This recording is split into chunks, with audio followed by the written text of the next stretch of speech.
Hello everyone, आप सभी बच्चों का एक बार फिर से बहुत बहुत स्वागत है हमारी इस इकोनॉमिक्स की क्लास में। जैसा कि आप सभी को पता है, लास्ट क्लास में हम प्रोडक्शन एंड कॉस्ट का सेकंड पार्ट कवर कर चुके थे, यानी कि प्रोडक्शन एंड कॉस्ट वाला जो आपका चैप्टर है वो कंप्लीट हमने कर लिया था। आज हम एक नया चैप्टर शुरू करने जा रहे हैं, ठीक है। उसका नाम है the theory of the firm under perfect competition. Perfect competition के अंदर एक जो फर्म होती है उसका क्या बिहेवियर रहता है, इसके बारे में आज हम डिस्कस करेंगे। तो चलिए, सबसे पहले हमें ये जानना होगा कि परफेक्ट कंपटीशन का मतलब क्या होता है, ठीक है। तो देखिए, परफेक्ट कंपटीशन में क्या क्या फीचर्स आते हैं। फीचर्स की अगर हम बात करें, the market consist of large number of buyers and sellers. Market में लार्ज नंबर में बायर्स और सेलर्स होते हैं, मतलब काफ़ी क्वांटिटी में सेलर्स और बायर्स वहाँ वो पे होते हैं, काफ़ी ज़्यादा भीड़ होती है सेलर्स और बायर्स की। Each firm produces the sales a homogeneous product. Perfect competition के अंदर जितनी भी फर्म्स आती हैं वो सारी फर्म्स होमोजीनियस प्रोडक्ट बेचती हैं। होमोजीनियस प्रोडक्ट का मतलब हो गया कि सभी फर्म्स के जो प्रोडक्ट हैं वो सेम होते हैं, उनमें किसी तरीके का कोई डिफरेंस नहीं होता है। क्लियर है। तीसरा पॉइंट है फ्री एंट्री एंड एग्जिट।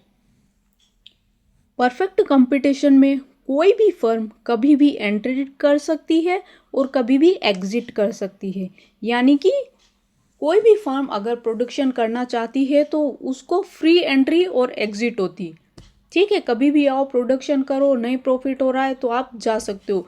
हज़ारों की संख्या में फर्म्स आती हैं, हज़ारों की संख्या में फर्म्स प्रॉफिट नहीं होता है तो छोड़ के चली जाती हैं।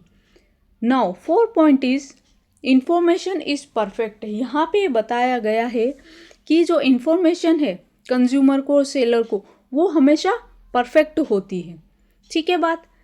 Last and very important point, under perfect competition a firm is price taker not a price maker. Perfect competition के अंदर जो फर्म है वो प्राइस टेकर होती है, यानी कि जो मार्केट में प्राइस चल रही है, ठीक है, उसके ऊपर ही उसको सारा प्रोडक्ट बेचना होता है, ठीक है। वो अपनी तरफ से कोई प्राइस नहीं लगा सकती, है ना, ठीक है। समझ गए बात को। प्राइस टेकर होती है कौन? एक फर्म जो परफेक्ट कंपटीशन में काम कर रही है। क्लियर है बात। चलिए आगे देखते हैं, कुछ की फैक्टर्स देख लेते हैं रेवेन्यू के। अब जब हम एक फर्म की बात कर रहे हैं तो एज यू ऑल नो, कोई भी फर्म अगर काम करेगी तो उसका मोटिव क्या होगा? रेवेन्यू जनरेट करना, प्रॉफिट अर्न करना, ठीक है।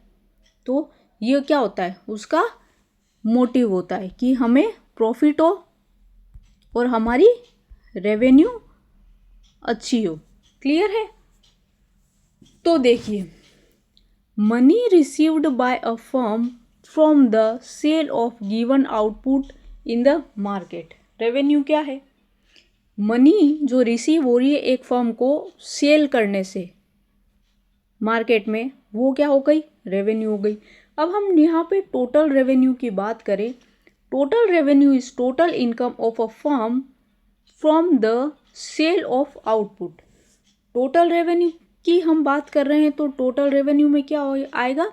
टोटल इनकम जो एक फर्म की है, जो फर्म मतलब जो सेल कर रही है, फर्म अपना आउटपुट सेल कर रही है, आउटपुट सेल करने से जो फर्म को टोटल इनकम मिल रही है वो क्या है? टोटल रेवेन्यू है। अब टोटल रेवेन्यू को काउंट कैसे किया जाता है?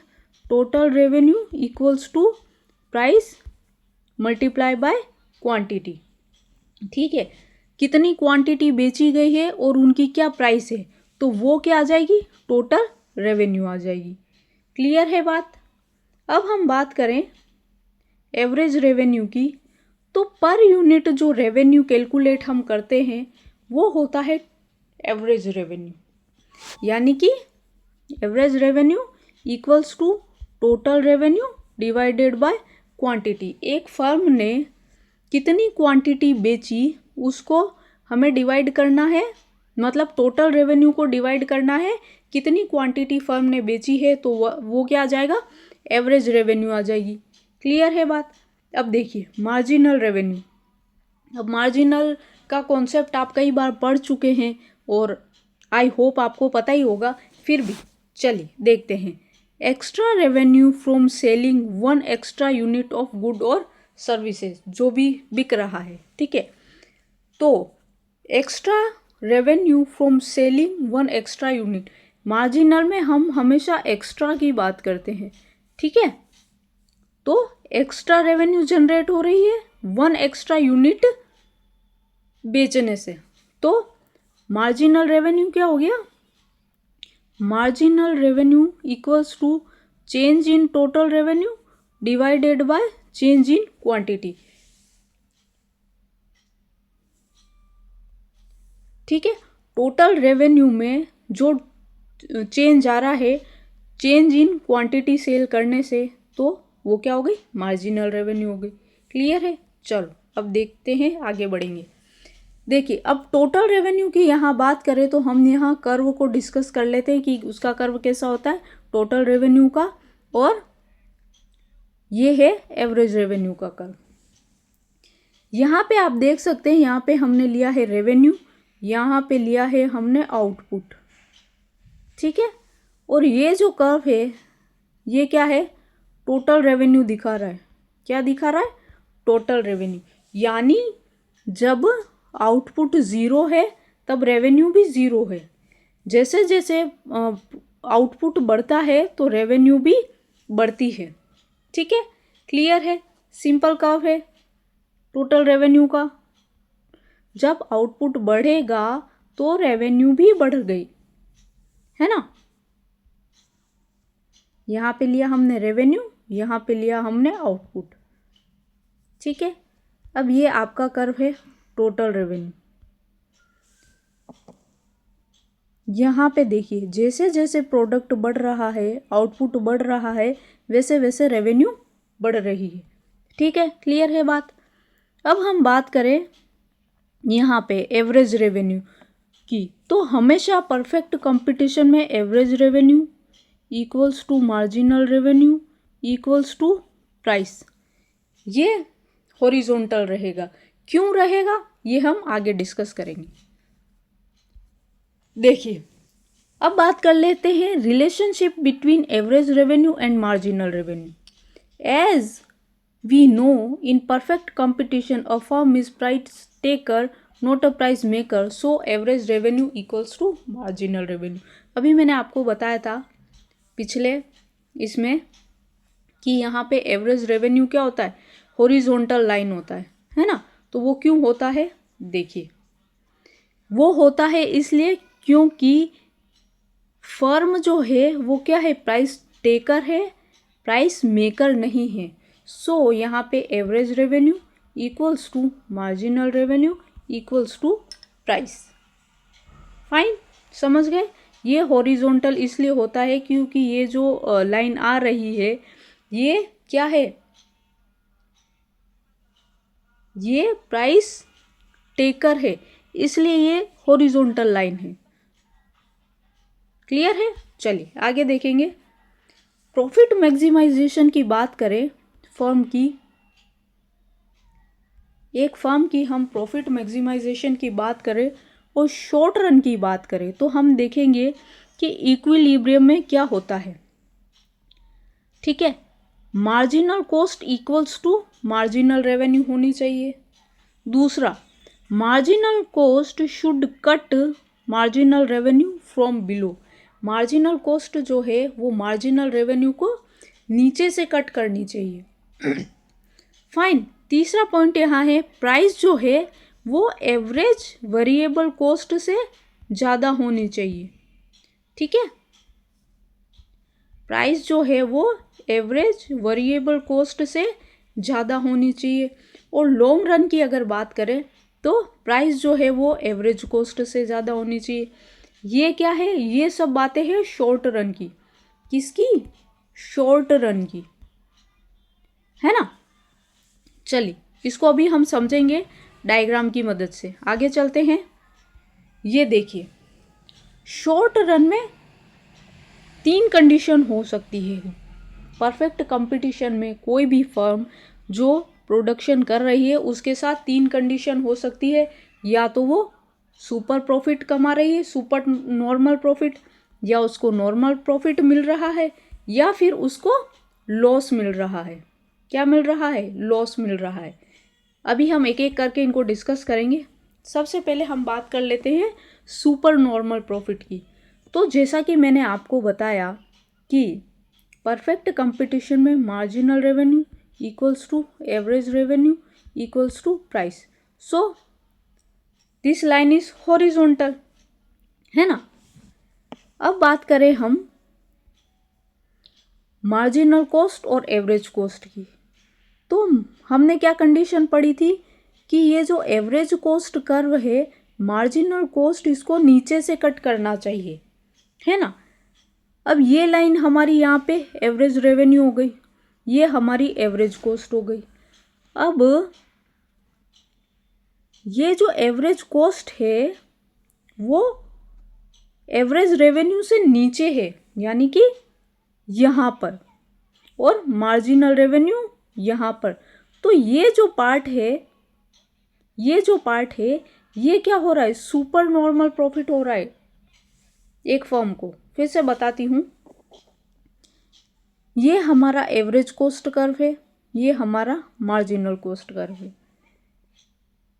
Marginal cost curve marginal revenue को कट कर रहा है नीचे से ऊपर। एवरेज कॉस्ट जो है वो एवरेज रेवेन्यू से कम है, यानी कि average revenue is greater than average cost. तो यहाँ पे क्या होगा? प्रॉफिट होगा, प्रॉफिट सुपर प्रॉफिट होगा फर्म को, ठीक है। क्योंकि ये वाला जो पार्ट है, ये जो एरिया है, ये सुपर नॉर्मल प्रॉफिट बता रहा है। क्योंकि कॉस्ट देखिए, average cost is less than average revenue. तो एवरेज कॉस्ट अगर कम है और एवरेज रेवेन्यू ज़्यादा है तो ऑब्वियस बात है कि फर्म को क्या मिल रहा है? सुपर प्रॉफिट मिल रहा है। अब हम बात करें नॉर्मल प्रॉफिट की, तो ये हमारा average revenue equals to marginal revenue, ठीक है। यहाँ पे देखिए आप, एवरेज कॉस्ट कर्व जो है एवरेज रेवेन्यू को टच कर रहा है सेम पॉइंट पे, है ना, और मार्जिनल कॉस्ट जा रहा है ऊपर की तरफ। तो एवरेज कॉस्ट क्या है? यहाँ पे average cost equals to average revenue है ना। यहाँ पे average cost less than average revenue थी। क्लियर है बात? तो ये क्या हो गया? ये हो गया नॉर्मल प्रॉफिट, क्योंकि यहाँ पे एवरेज कॉस्ट, एवरेज रेवेन्यू जो है वो एवरेज कॉस्ट के बराबर है, तो नॉर्मल प्रॉफिट हो गया। अब हम बात करते हैं लॉस की, कि फर्म को लॉस कैसे हो रहा है। तो सेम वही डायग्राम, ये हमारा price marginal revenue equals to average revenue, ठीक है। अभी यहाँ पे देखिए, ये मार्जिनल कॉस्ट नीचे से ऊपर जा रहा है, ठीक है, ये तो सेम ही रहने वाला है। अब एवरेज कॉस्ट जो है वो एवरेज रेवेन्यू से ज़्यादा है, average cost is greater than average revenue. आप देख सकते हैं यहाँ पे एवरेज रेवेन्यू है और यहाँ पे एवरेज कॉस्ट है, यानी जो ये इतना डिफरेंस आ रहा है, ये क्या मिल रहा है? फर्म को लॉस हो रहा है ना। तो ये हम बात कर रहे हैं किसकी? शॉर्ट रन की, शॉर्ट रन की।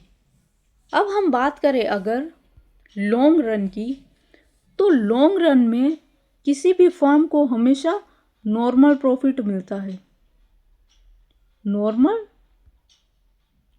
प्रॉफिट मिलता है। क्यों मिलता है? क्योंकि फर्म्स की फ्री एग्जिट और एंट्री होती है ना। तो क्या होता है कि फर्म जो है वो अगर फर्म्स को लगता है कि या इस बिज़नेस में काफ़ी अच्छा प्रॉफिट मिल रहा है तो बहुत सारी फर्म्स आ जाती है। फर्म्स आ जाने से क्या होता है कि जो पिछली फर्म्स होती हैं उनका प्रॉफिट कम हो जाता है, नई फर्म्स का प्रॉफिट भी धीरे धीरे कम हो जाता है। तो एंड ऑफ द डे क्या होता है कि जो फर्म सरवाइव कर पाती है वो ही रुकती है। इसके अलावा जितनी भी फर्म्स होती हैं परफेक्ट कंपटीशन में उनको नॉर्मल प्रॉफिट मिलता है। हम लॉन्ग रन की बात कर रहे हैं। यहाँ पे देखिए average long term average cost, long term marginal cost is equals to average revenue, marginal revenue and price. तो हम यहाँ बात करें कि इक्विलिब्रियम क्या होगा, तो इसका इक्विलिब्रियम होगा price equals to marginal revenue equals to average revenue equals to long run average cost equals to long run marginal cost, है ना। तो ये कॉन्सेप्ट है किसका, लॉन्ग रन का। This is about long run equilibrium of a firm. ठीक है, यहाँ पे क्या होता है, price, marginal revenue, average revenue, long term average cost और लॉन्ग टर्म मार्जिनल कॉस्ट सभी कुछ क्या होगी, सेम रहेगी। ठीक है बच्चों, अब इस आगे जो कॉन्सेप्ट है वो सप्लाई का है। सप्लाई हम नेक्स्ट क्लास में कवर करेंगे। तो आई होप आपको ये क्लास अच्छी लगी होगी, आपको समझ में आया होगा। कुछ आपके सजेशन है, कमेंट है तो आप ज़रूर बता सकते हैं। मिलते हैं अगली क्लास में। Thank you so much.